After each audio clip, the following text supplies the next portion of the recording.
Everyone in that room was laughing except Serena. She was standing near the floor-to-ceiling windows of the Fairmont Ballroom, holding a glass of Riesling she hadn't touched, watching her husband work the crowd.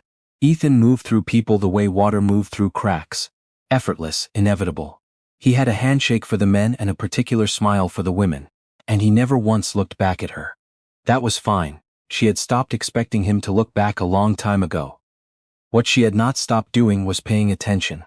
Serena had grown up in Montreal, the daughter of a Haitian father and a Quebecois mother who spoke 3 languages between breakfast and dinner, without thinking anything of it. She'd spent summers at her grandmother's kitchen table learning Haitian Creole, studied French literature at McGill, picked up Spanish during a year abroad in Barcelona, and, this was the part that mattered now, spent 4 years working for a pharmaceutical company with offices in Seoul, where she had learned Korean out of sheer stubbornness and a refusal to be the only person in a meeting who didn't understand the footnotes. When she married Ethan Calloway 3 years ago, she had mentioned the Korean exactly once. He had nodded the way he nodded at most things she said, pleasantly, without retention, and then steered the conversation back to the Whistler condo they were arguing about buying. She did not bring it up again. This was not a strategy, at the time. It was simply easier. The gala was a fundraiser for a children's hospital foundation. Ethan sat on the board, which meant Serena attended these things 4 times a year, and smiled at the right moments. She knew the names of most of the board members' wives. She knew which caterer they used, which florist, which sound system always cut out in the second hour. She had memorized the room the way you memorize a place you are not entirely welcome in but must nonetheless navigate. She was watching Ethan when the woman arrived. She had seen her before, once, at a company dinner 18 months ago, introduced as a junior partner from the Vancouver office, here for a short secondment. Her name was Una Park. She was 32, which Serena knew because she'd looked her up afterward for reasons she hadn't fully admitted to herself at the time. Una had the kind of presence that made a room recalibrate. Not loud, not obvious, just very clearly someone who understood exactly how much space she was entitled to and intended to use every inch of it. What Serena had not known, until tonight, was that the secondment had become permanent. Una came in with 2 colleagues and they found Ethan almost immediately, as though they'd planned where to intersect. Ethan's expression shifted in a way Serena recognized. The way a person's face shifts when they see someone they are performing for. He laughed at something Una said. He touched her arm. Serena lifted her glass and took a small, careful sip. Una's colleagues drifted toward the bar. For a moment, Ethan and Una stood slightly apart from the crowd. Close enough that their voices would not carry. Serena recognized that choreography too. She had watched them without watching them for long enough to know what deliberate privacy looked like in a room full of people. She moved nearer. Not close enough to be noticed. Close enough to hear. They were speaking Korean. She stood with her back half turned, studying a silent auction item on the table beside her. A framed watercolor of Lake Louise, local artist, bidding at $1,400. And she listened. Ethan's Korean was not good. He had clearly learned enough to be charming in a specific context, the way some men learn phrases in whatever language makes the other person feel seen. His grammar was elementary, his pronunciation embarrassing in a way she suspected he was unaware of. But she understood every word. Una said, "You didn't tell her you were moving the Vancouver accounts." Ethan said, "She doesn't read the financial statements, she doesn't even know what accounts I'm talking about." Una said, "What about the house in Kelowna?" Ethan laughed. "Quiet, proprietary. It's in a numbered company. She won't find it for years. She's not that curious." Una said something softer then, something Serena had to lean toward without moving her feet, and she caught it. "And when you're ready, Ethan, another 8 months. Maybe 10. Once the Meridian acquisition closes I can restructure and she gets what the agreement says she gets, which isn't much." A pause. "She signed it," Ethan said. "She trusted me. That's not my problem."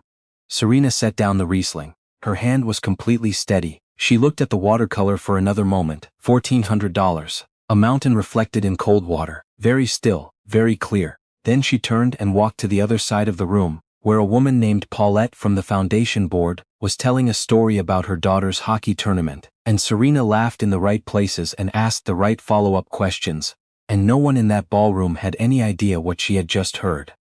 That was 11 months ago. She had not confronted Ethan. She had not cried on the bathroom floor. She had not called her sister from the car and sobbed through the whole drive home on the 40, which was what she would have done 3 years earlier, before she understood what kind of man she had married.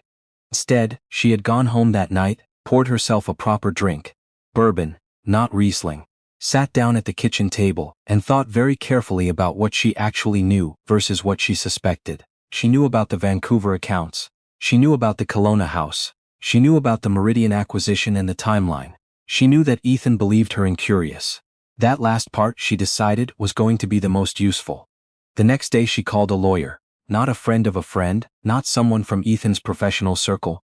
She found a woman in Ottawa named Georgianne Tissa, who specialized in high-asset divorce and had a reputation for being relentless in discovery and completely uninterested in being liked. Serena drove to Ottawa and sat across from Georgianne in a glass-walled office on Elgin Street and told her everything she had heard, including the exact Korean phrasing, which she wrote out in a notepad so there would be no ambiguity. Georgianne listened without interrupting. Then she said, "How long has this been going on?" "I don't know," Serena said. "But I know how much time we have." They started from there. The marriage had looked good from the outside, which is almost always how it looks. Ethan ran a mid-sized private equity firm, not a household name, but substantial, with offices in Toronto and Vancouver and a reach that extended into infrastructure deals across Western Canada. He had the kind of career that people described with the word formidable without quite knowing what it meant in practice. In practice, it meant that money moved through structures most people couldn't follow, which Ethan had always treated as a feature rather than a problem. He had met Serena at a fundraiser, a different one, smaller, an Arts Foundation dinner, and had pursued her with a focus she had mistaken for devotion. She had been 31, she had been charmed, she had signed a prenuptial agreement she had not reviewed carefully enough, trusting the lawyer Ethan had recommended because she had not yet learned the particular lesson that certain men are very generous with their recommendation, until you understand whose interests those recommendations serve. The prenup, Georgianne told her during their second meeting, was designed to look fair while being anything but. It was careful work, legal, almost certainly, but calibrated to minimize Serena's claim in the event of a divorce, and to complicate discovery in ways that would take time and money to unravel. "He had this planned," Serena said. "Not a question. The structure suggests it was built over time," Georgianne said. "The Kelowna property is in a numbered company registered in Alberta. The Vancouver accounts are layered through a holding company that is technically owned by a trust. These things don't happen by accident. How do we get to them?" "Carefully," Georgianne said, and quietly. "The moment he knows we're looking, things disappear. Do you understand?" Serena understood. She had grown up watching her mother navigate systems that were not designed to help her. She knew what quiet looked like. She knew how to wait. She went home and was Serena Calloway for 8 more months. She attended the galas. She joined a pottery class on Tuesday evenings that she genuinely ended up enjoying. She had brunch with Ethan's sister on alternating Sundays and listened to her talk about her kids' school politics and said nothing that would alarm anyone. She let Ethan believe she was planning a kitchen renovation. They had several conversations about countertop material. And she paid attention to everything. She learned the name of his assistant, who was not involved and clearly uncomfortable. She learned the billing cycles on the accounts she could see. She listened, at 2 more events, to Ethan speak Korean with Yuna, and she added what she heard to a document she kept on a personal laptop that had never been connected to their home network. What she found over those months was worse than she had initially understood. The Kelowna house was one property. Georgianne's investigative accountant, working through financial records obtained through legitimate discovery channels, once they had enough to file, found 2 others. A condo in Collingwood and a stake in a commercial property in Calgary, both inside corporate structures that had been built to obscure ownership. There were also transfers to what appeared to be a personal account Ethan maintained separately. A pattern that repeated at regular intervals over the last 2.5 years. 2.5 years, almost the entire length of their marriage. When Georgianne showed her the timeline, Serena sat with it for a long time. "He started the structures 6 months after the wedding," she said. "Yes." She nodded slowly. Outside the window of Georgianne's office, Ottawa was doing something unremarkable in November. Gray sky, a few determined pedestrians, a bus going by. Very ordinary. She found it steadying. "What do we have?" she asked. "Enough," Georgianne said. "But I want one more thing before we file. The Meridian acquisition you mentioned. If it closes before we move, the asset structure changes and some of what we can access right now becomes harder to reach. We need to know the close date." Serena thought about that. "I know someone who might know." She was thinking of Harlow, a woman she had met through a mutual colleague, who worked in commercial real estate law, and had a passing familiarity with the Meridian deal, through a client on the other side of the transaction. She was not close with Harlow. They had coffee twice, liked each other without fully trusting each other. But Serena had a sense, accurate as it turned out, that Harlow had observed enough of the world to recognize the shape of what Serena was navigating without needing it spelled out. She called Harlow. She was indirect. Harlow was perceptive. Q1, Harlow said, after a pause that told Serena she had understood exactly what was being asked and why. Early Q1. That's what I'm hearing. That gave them 6 weeks. They filed in the second week of December. Ethan found out on a Tuesday morning when he was served at his office. He called Serena 4 times before noon. She answered the third call because Georgianne had advised her to answer and to say almost nothing, and she had gotten quite good at saying almost nothing in a way that conveyed total composure. "What is this?" he said. "Not a question, not quite. I think it's self-explanatory," she said. Serena. His voice had changed. She had heard him use this voice on other people. The lowered register, the measured pace, the implicit suggestion that he was the one in the room with the most information and the patience to deploy it strategically. She had found it frightening, once. "We can handle this like adults. You don't need to. I have a lawyer," she said. "Her name is Georgianne Tissot. All communication goes through her office." She hung up. She drove to a pottery class she had enrolled in 3 months ago on a whim. The Tuesday evening class, which had turned into something she actually looked forward to. And she sat at her wheel for 2 hours and made a bowl that was not very good but held its shape. And she found that more satisfying than she expected. Ethan's lawyers were good. That was expected. They filed counter-motions. They argued over discovery scope. They introduced procedural delays that were designed to increase cost and decrease stamina. Ethan had more money and more access to money, and his side knew it and intended it to function as pressure. What they had not calculated was Georgianne's specific form of patience, which was not optimistic or good-natured, but rather the patience of someone who had done this many times, and understood that eventually you reach the moment when the other side has to put the documents on the table. That moment came in late February in a conference room in a downtown Toronto office that smelled faintly of catered sandwiches. Ethan's lead counsel, a man named Vashan who had the dry authority of someone accustomed to being the smartest person in negotiation, began by suggesting that the discovery of the Alberta numbered company was incomplete and that its relevance to matrimonial assets was at best contested. Georgianne placed a binder on the table. She did not say anything for a moment. Then, page 42. Vashan opened to page 42. His expression did not change, but something shifted behind it. What was on page 42 was a record of a wire transfer, dated 14 months earlier, from a personal account in Ethan's name, not a corporate account, not a trust, a personal account, to the numbered company in Alberta. It was not enormous as these things went, but it was direct, it was documented, and it connected a chain of assets that Ethan's structure had been specifically designed to separate. "There are 6 more," Georgianne said pleasantly.